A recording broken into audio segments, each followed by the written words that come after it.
Oila, onalik va bolalikni muhofaza qilish jamiyat rivojlanishining mustahkam asosi.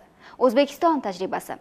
Poytaxtimizda O'zbekiston Xotin-qizlar qo'mitasi va xalqaro ekspertlar ishtirokida shu mavzuda davra suhbati bo'lib o'tdi. Tafsilotlar bilan Ozoda Yaxshiyeva. Mustaqillik yillarida respublikamizda sog'liqni saqlash tizimida ko'plab samarali ishlar amalga oshirildi. Buni esa yurtimizga tashrif buyurgan xorijlik ekspertlar ham e'tirof etishdi.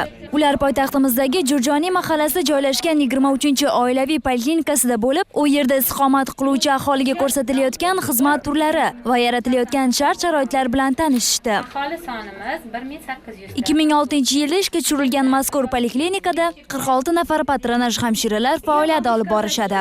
Hozirgi kunda ular 33600 nafar aholining reproduktiv salomatligini yaxshilashda o'z hissalarini qo'shmoqda. Xorijlik mehmonlar esa yo'lga qo'yilgan bu kabi samarali ishlar yuzasidan o'z fikrlarini bildirib o'tishdi. Men mana shunday ahamiyatli tadbirda ishtirok etayotganimdan xursandman. O'ylaymanki, O'zbekistonda tibbiy ta'limga katta e'tibor qaratilmoqda. Hozir ko'rganlarim rivojlanayotgan mamlakatlarda kamdan-kam uchraydigan holatdir. Yurtingizdagi barcha tibbiyot sohasi xodimlari aholi salomatligiga katta e'tibor qaratishar ekan. Men bu kabi amalga oshirilayotgan barcha islohotlarni qo'llab-quvvatlayman va umid qilamanki, bu kelgusida ham davom etadi. Uchrashuv davomida ishtirokchilar Jurjoniy mahalla fuqarolar yig'iniga yo'l olishdi va u yerda tibbiy xodimlar tomonidan homilador ayollar salomatligini yaxshilashga qaratilgan kichik tavsiyalar berib o'tildi.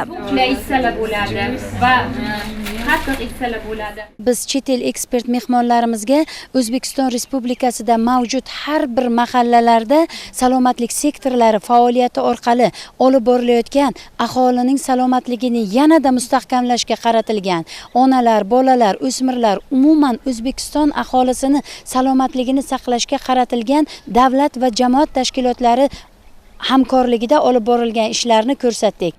Xalqaro hamjamiyatni sog'lom ona va bola yili davlat dasturi mohiyatidan xabardor etishni maqsad qilgan ushbu tadbir sport kompleksida taqdim etilgan yosh sportchilarning ko'rgazmali chiqishlari bilan yakuniga yetdi.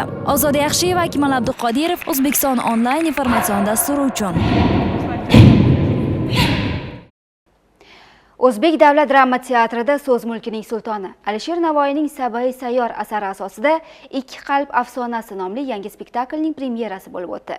Teatrning 48-mavsumi aynan ushbu sahna asari bilan boshlandi. Bu haqda muxbirimiz Nilufar Farhodova xabar beradi.